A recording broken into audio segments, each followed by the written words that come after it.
What's up everyone and welcome back to the channel. Yes, it's time, 1 hour from now, Paulin, yes I am calling him Paulin. I don't know what I'm supposed to call him, Paulin? Is it Paulin?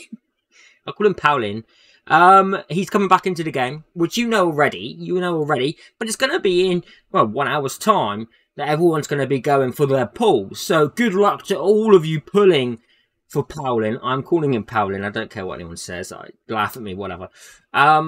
He's a fantastic hero. He's a fantastic hero. But before we get into talking about Paulin, make sure you have a little look at my app toy promotion. Using carzak 5, you can save yourself a lot of money, especially if you're trying to pull for the likes of Paulin.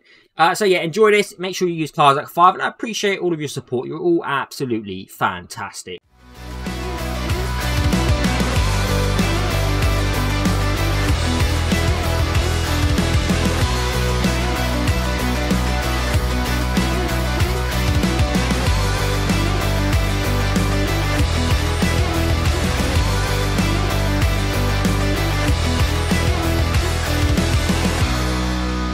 Okay, so we're back, and let's have a little talk about Paulin. Let's have a little talk about the panda. The panda who is very, very, very strong. PvE and PvP, mainly actually PvP, he's stronger. He will be very strong for, you know, everyone's account, especially early on. Like, if you can get a Paulin in your account, he's going to make your team so sustainable. So sustainable. It's going to really help you push through content. A Dragon Tribe Faction Abyss, Force Mark Tower as well, he can be very good.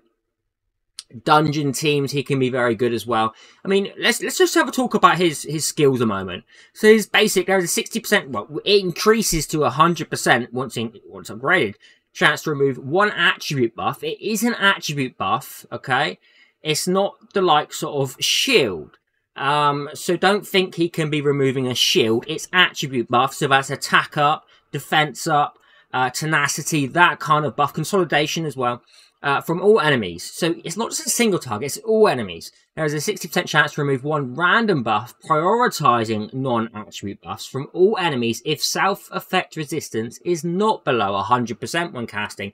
And this is why it's so important to have your Paulin or Paulin up at 100% effect resistance, because this means he is now stripping shields. He's stripping all buffs. He's stripping all buffs. After deals 120% attack damage to all enemies. You know, we don't want that. We don't care about that. I mean, actually, maybe he gets a kill. Who knows?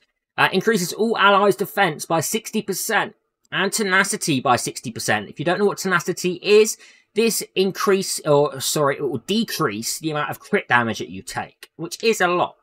For 2 turns, Paulin also or additionally gains damage immunity for 1 turn if self-effect resistance is not below 100% when casting, making him immortal. We'll talk more about that in a moment, about this skill.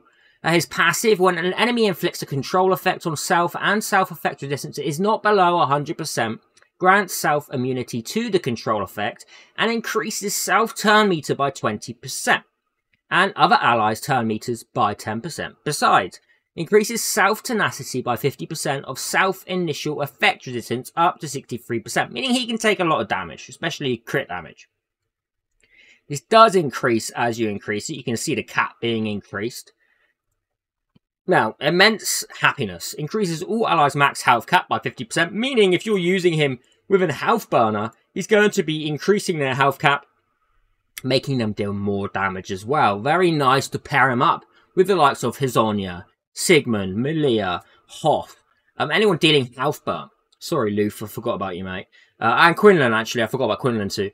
After grants other allies stealth for 2 turns, Paulin cleanses all debuffs from all allies at the beginning of Immense Happiness if self-effect resistance is not below 100% when casting Immense Happiness. So he will cleanse everyone if he's at 100% effect resistance. Their max health restoration does increase. And let's have a little talk about his exclusives a moment and why, when he goes immortal, it's very helpful.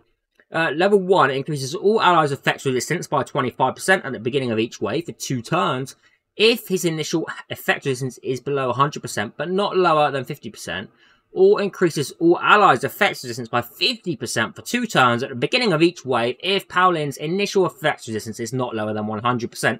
Another reason why you want him above 100% effect resistance, or bang on the money, 100%. Because it's going to increase all your allies' effects resistance by 50%. That is absolutely humongous for Arena. It's just crazy how, how much that can change things for you.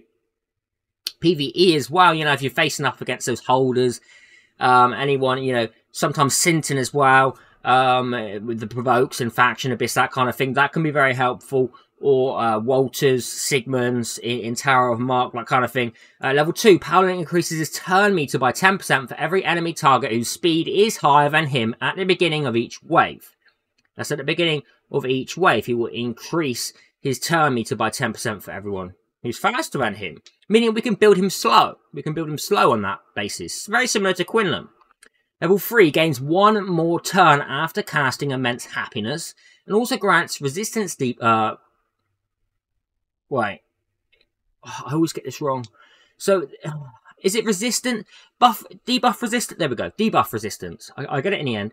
Debuff resistance for all allies for 1 turn if Paulin's effect resistance is not lower than 100% when casting Immense Happiness. So basically, he can cleanse all allies, he can stealth all allies, he can increase all of their health, and then when everyone's safe and good from a single target, or being targeted, he's not safe from AoE, he can then cast Bon Shelter, which is going to increase everyone's defense and tenacity, and he's going to damage immunity himself, meaning he's not going to take any damage, he's damage immune. Your allies are stealthed, they're healthed up, their defense and tenacity up. Fantastic for PvE. Not quite so much PvP, because what happens is someone comes in with, say, Alina or Guilliman, and they just strip all your buffs, and then you're like, well, kind of rendered him useless there, right?